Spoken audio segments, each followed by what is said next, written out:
जय श्री राधे गोविंद। श्री हरिवंश। हमारे प्रयाजू हम सब पर अपनी कृपा दृष्टि सदैव बनाए रखे। आज हम इस वीडियो में भक्त और भगवान के प्रेम की एक सत्य और बहुत ही प्यारी घटना सुनेंगे और जानेंगे कि किस तरह भगवान अपने भक्त के पूर्ण समर्पण और निस्वार्थ प्रेम भाव से कैसे अपने भक्त के वश में हो जाते हैं। और इसी बात को सत्य करती ये घटना है जिसमें भगवान अपने भक्त के लिए 15 दिन तक भूखे प्यासे बंधे रहे। ये सत्य घटना महाराष्ट्र के एक गांव की है। इन सत्य घटनाओं का आनंद लेने के लिए आप सबको ये कथाएं संपूर्ण सुननी चाहिए, तभी इन कथाओं का आनंद आएगा और हमारे मन में प्रभु भक्ति बढ़ेगी और उन पर विश्वास बढ़ेगा और हमारे मन में प्रभु के लिए प्रेम बढ़ेगा।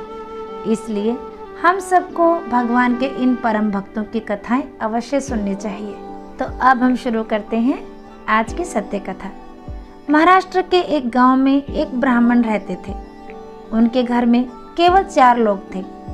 वो ब्राह्मण, उनकी पत्नी ब्राह्मणी, उनका पुत्र और उनकी पुत्रवधू। उनकी पुत्रवधू बड़ी ही साध्वी और भक्ता थी जिनका नाम सखुबाई था। वह बचपन से ही संत महात्माओं का संग करके निरंतर श्री कृष्ण के चिंतन में तन्मय रहती थी। जैसे गाय कसाई के चक्कर में फंस जाए, वैसे ही साध्वी सखुबाई की शादी ऐसे परिवार में हुई जहां उनकी सास, ससुर और पति तीनों उनके विरुद्ध थे। उनकी सास उन्हें थप्पड़ मारती थी और गालियां भी दिया करती थी। उनके परिवार में सब उनके भजन के विरुद्ध थे, लेकिन सखुबाई ने कभी किसी से कुछ नहीं कहा। उनके पति भी उनके अनुकूल नहीं थे। सखुबाई को बहुत कष्ट दिया जाता था, लेकिन वह एक पल के लिए भी भगवान को भूलती नहीं थी। उन्होंने इतनी प्रतिकूलता के बाद भी उन तीनों से द्वेष नहीं किया। उनका जीवन कलेशमय था, पर उन्होंने कभी किसी से कठोर वचन नहीं बोले। जो मान, अपमान, लाभ, हानि, जय, पराजय, सुख दुख को समान भाव से सहते हुए भगवत स्मरण करता है, भगवान उसके अधीन हो जाते हैं।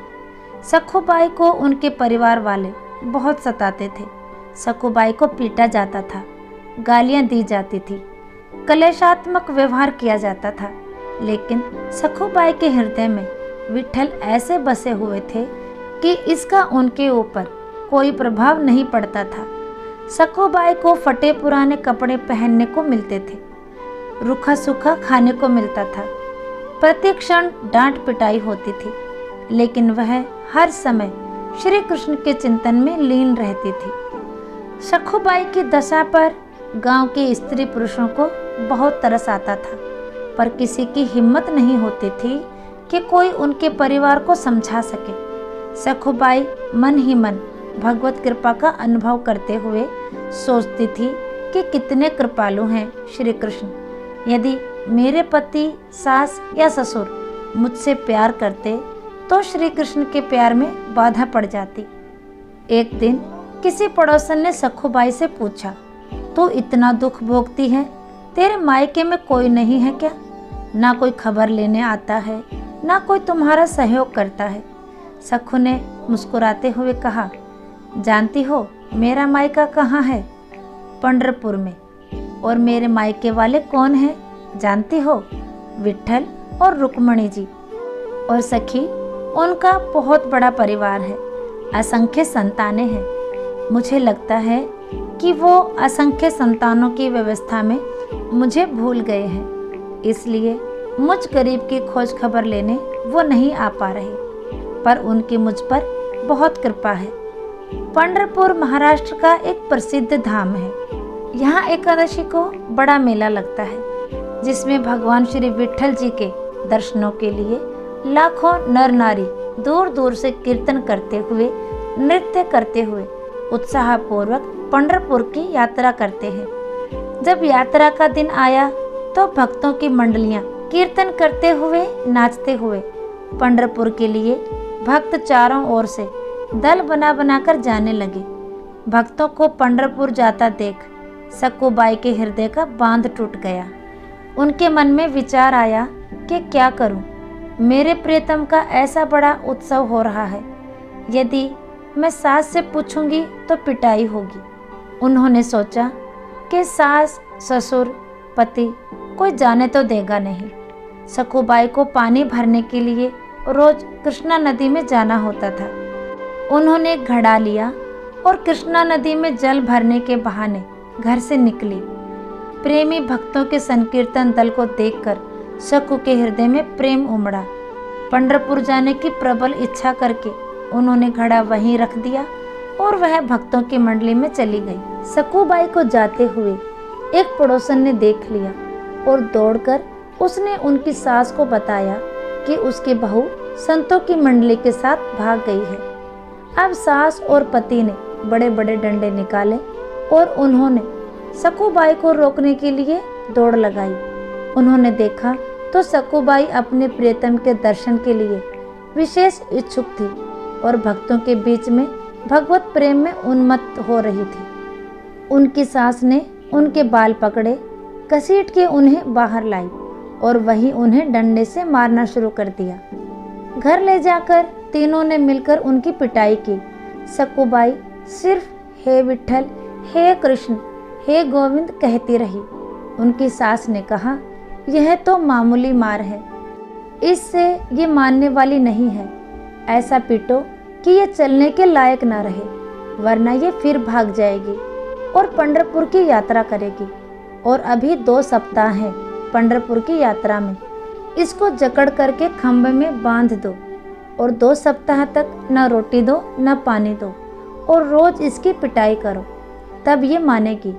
सास की आज्ञा पर सकूबाई के पति और उनके ससुर ने बांध दिया, उनकी पिटाई की और उन्हें भोजन देना बंद कर दिया। दुख मिलने पर कैसी होनी चाहिए एक भक्त की स्थिति। उनके हृदय में यह दुख नहीं था कि मुझे बांध दिया गया, मुझे मारा गया, मुझे गाली दी गई।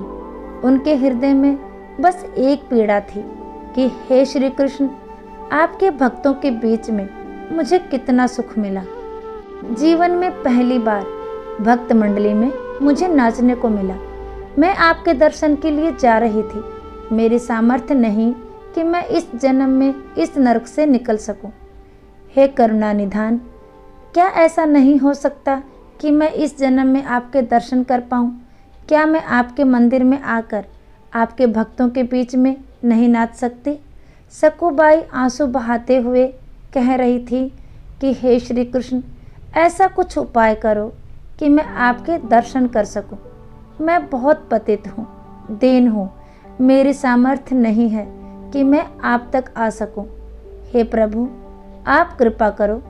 बहुत सुंदर अवसर मिला है, भक्तों की मंडलियाँ जा रही हैं। आपके दर्शन करने के लिए बार बार अवसर नहीं आएगा। हे नाथ, आप कृपा करोगे तो दर्शन हो सकते हैं।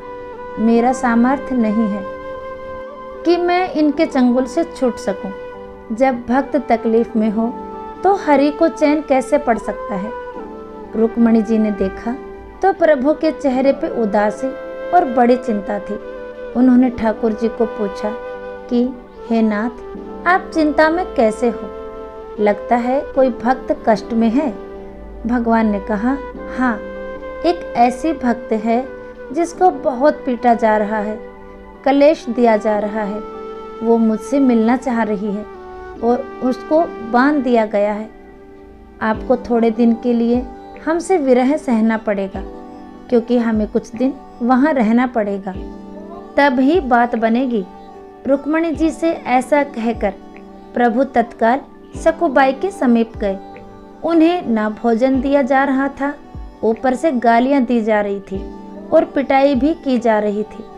सकूबाई की आंखों से अश्रु बह रहे थे और वो प्रभु के ध्यान में निमग्न थी। प्रभु ने एक बहुत सुंदर नवयुवती का रूप धारण किया और बोले, सकूबाई, मैंने सुना है तुम पंढरपुर जाना चाहती हो, चलोगी मेरे साथ पंढरपुर?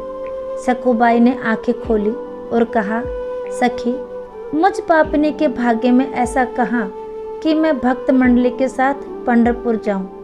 तुम देख तो रही हो मेरी दशा। स्त्री रूप ठाकुर जी ने कहा, बाई, तुम जानती नहीं हो, मैं तुम्हें बहुत समय से जानती हूँ। तुम मेरी बहुत प्रिय सखी हो, उदास मत हो। मैं जिसकी सखी होती हूँ उसको मैं कभी उदास नहीं देख सकती। मैं तुम्हारी रस्सी खोल देती हूँ और तुम भागो और जाओ मंडली के साथ। सखुबाई ने कहा, मेरी सास फिर पकड़ लेगी। प्रभु बोले, बिल्कुल नहीं, इसकी तो तुम चिंता ही मत करो। ठाकुर जी ने सखुबाई को निकाला और स्वयं सखुबाई का रूप धारण करके रस्सी में बंध गए। जिनका नाम स्मरण करने से माया का बंधन टूट जाता है, जिनको पाना बड़े बड़े योगियों के लिए भी दुर्लभ है, वहीं भगवान अपने भक्त सखुबाई के लिए एक साधारण स्त्री की तरह बंध गए। ठाकुर जी चुपचाप चांटे खा रहे हैं। ठाकुर जी को कई दिन हो गए भोजन नहीं मिला, पानी नहीं मिला और रोज उनकी पिटाई भी हुई। 14 दिन बीत गए। प्रभु बंधे रहे, रोज डंडे और गालियां खा रहे थे। एक दिन उनके पति को उन पर दया आई तो उन्होंने सखुबाई के रूप में जो भगवान जी बंधे हुए थे उनको खोल दिया। पति की आज्ञा अनुसार सखुबाई के रूप धरे भगवान श्री कृष्ण ने स्नान किया, सुंदर रसोई बनाई और सबको खिलाया। भोजन पाने के बाद तीनों के हृदय में बहुत प्रेम उदय हुआ। सखुबाई का रूप धरे भगवान ने अपनी सेवा और सुंदर व्यवहार से पति, सास और ससुर तीनों के स्वभाव को बदल दिया।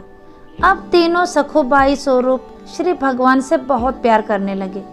उधर सखुबाई पंढरपुर पहुँच के नाम संकीर्तन करते हुए नाच रही है। प्रभु के प्रेम में वो इस बात को भूल गई कि मेरी जगह कोई और सखी बंधी हुई है। आनंद में विभोर हुई सखुबाई ने चंद्रभागा नदी में स्नान करके मंदिर के अंदर प्रवेश किया। वो मंदिर में जाकर श्री हरि के दर्शन करके आनंद सिंधु में डूब गई। सखुबाई का प्रभु में ऐसा मन लगा कि उन्होंने प्रभु के सामने प्रतिज्ञा कर ली कि जब तक शरीर में प्राण रहेंगे मैं पंढरपुर की सीमा के बाहर नहीं जाऊंगी। उन्हें क्या पता था कि उनके बदले पंडरीनाथ जी वहां बंधे हुए हैं। सखुबाई के सामने भगवान का वो स्वरूप प्रकट हुआ कि सखुबाई विह्वल हो गई और भगवान के सौंदर्य के दर्शन में इतना मुक्त हो गई कि उनके प्राण छूट गए। एक ब्राह्मण उस मंडली में आया था और उसने सखुबाई की लाश को देखा। उसने साथियों को बुलाया और सबने मिलकर सखुबाई के शरीर का अंत्येष्टि संस्कार किया। इधर रुक्मणी जी ने विचार किया कि ठाकुर जी कह गए थे कि कुछ ही दिनों में मैं वापस आ जाऊंगा, आज तक वापस नहीं आए। फिर ध्यान देके देखा कि जिसके लिए प्रभु गए थे उसने तो शरीर ही छोड़ दिया और उसके शरीर का अंतिम संस्कार भी हो गया। अब तो मेरे प्रभु को बहू बनकर वहां रहना ही पड़ेगा। अब रुक्मणी जी को बड़ी चिंता हुई। रुक्मणी जी शमशान पहुंची और उन्होंने सखुबाई की राख, हड्डी वगैरह को एकत्रित किया और प्रेम दृष्टि से देखा तो सखुबाई जीवित हो गई। सखुबाई को ऐसा लगा जैसे वह गहरी निद्रा से जागी हो। रात को सोपन में रुक्मणी जी ने सखुबाई से कहा, देखो पुत्री, तुम्हारा प्रण पूरा हुआ। तुमने कहा था कि जब तक इस शरीर में प्राण रहेंगे मैं पंढरपुर की सीमा के बाहर नहीं जाऊंगी। तुम्हारा वह शरीर तो जल गया, अब तुम लौट जाओ। मेरे प्रियतम तुम्हारे रूप में तुम्हारे घर पर है। आदेश पाकर सखुबाई आनंद मग्न होकर 2 दिन बाद यात्रियों के साथ वापस लौट आई। सखु को आता देख सखु वेशधारी भगवान पंडरीनाथ जो वहाँ बहु रूप में थे, उन्होंने सोचा कि अगर वो यहाँ आ गई और मैं भी यहाँ रहा तो गड़बड़ हो जाएगी। ठाकुर जी ने तत्काल सास से कहा कि मैं पानी लेने जा रही हूँ। उन्होंने घड़ा लिया, घाट पर आई और पूर्व परिचित सखी का वेश धारण कर सखुबाई से मिली। उन्हें देखते ही सखुबाई को सारी बातें याद आ गई। सखुबाई ने दौड़ करके उन्हें हृदय से लगाया और कहा, सखी, आपकी कृपा से मुझे पंढरपुर जाने को मिला। मुझे मेरे ठाकुर जी के दर्शन हुए। उनके चरणों को पकड़ लिया बहन तुम्हें बहुत कष्ट भोगना पड़ा होगा। और ऐसा कहकर सखुबाई ने उनके चरणों को पकड़ लिया। बहन तुम्हें बहुत कष्ट भोगना पड़ा होगा मेरी वजह से। ठाकुर जी ने कहा, तुम चिंता मत करो, तुम सुखी हो गई हो ना। सखु ने कहा, हाँ। ठाकुर जी ने कहा, मुझे कोई कष्ट नहीं हुआ। यदि तुम्हें सुख मिला तो हर कष्ट मेरे लिए सुखमय है। तुम ये घड़ा लो, इसमें जल भरो और घर जाओ। सखुबाई घड़ा भरकर अपने घर को गई और ठाकुर जी अंतर्ध्यान हो गए। सखुबाई घड़ा उठाकर घर पहुंची और स्वाभाविक अपने काम में लग गई। सखुबाई को सास, ससुर और पति के बदले हुए स्वभाव को देखकर बड़ा आश्चर्य हो रहा है कि इतना प्यार मिल रहा है। दूसरे दिन वो ब्राह्मण जिसने सखुबाई के शरीर का अंतिम संस्कार किया था, वही वापस आया और उसने सखुबाई के घर पहुंचकर कहा कि मैं एक खबर देने आया हूँ। तुम्हारी बहू पंढरपुर गई थी, जहाँ ठाकुर जी के दर्शन करके उसके प्राण निकल गए और हम सब ने उसके शरीर का अंतिम संस्कार कर दिया। उस ब्राह्मण की बात सुनकर परिवार वालों ने कहा कि हमारी बहू तो घर के अंदर है। आवाज़ लगाई तो सखुबाई सामने आ गई। उस ब्राह्मण के होश उड़ गए। आखिर ब्राह्मण के बहुत कहने पर उन्होंने सखु को अपने पास बुलाकर पूछा कि हमने तुम्हें यहाँ बांध रखा था, लेकिन ये कहते हैं कि तुम पंढरपुर में गई और वहाँ मर गई। कैसी बात है ये? सखुबाई ने कहा, ये जो कह रहे हैं बिल्कुल सत्य है। जिस समय आपने मुझे बांध रखा था उसी समय कोई नवयुवती स्त्री आई थी और उसने मेरी सहायता की, मुझे खोल दिया। मैं भक्तों के साथ पंढरपुर गई और वे यहाँ बंधी रही। मुझे तो वहाँ भेज दिया और स्वयं आपका प्रतिकूल व्यवहार सहती रही। मैं पंढरपुर जरूर गई थी। वहाँ एक दिन मुझे बेहोशी भी हुई। बाद में मुझे मालूम हुआ कि मैं मर गई थी और मेरे शरीर को जलाया गया था, पर रुक्मणी जी ने मुझे पुनः जिंदा कर दिया और वापस भेज दिया। मैं जब नदी के पास आई तो वह युवती जिसने मुझे खोला था वो मुझे घड़ा देकर चली गई। आप लोग जानते हैं वो युवती कौन थी? सास, ससुर और पति ने कहा, हमें तो पता नहीं।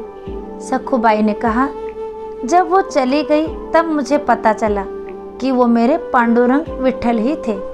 आप लोगों का बड़ा सौभाग्य है कि आपको मेरे इष्ट के दर्शन हो गए। यह सुनते ही सखुबाई के सास, ससुर और पति उनके चरणों में गिर पड़े और कहा कि हमने तुम्हें पहचाना नहीं। हमारे घर में ऐसी परम भक्त, परम साध्वी रहती है जिसके अधीन श्री भगवान है। हमने तुम्हें बहुत सताया, हम पर कृपा करो। संत सखुबाई ने सास, ससुर और पति को भक्ति का उपदेश दिया। तीनों भजन पारायण होकर सखुबाई की कृपा से भगवत धाम को प्राप्त हुए।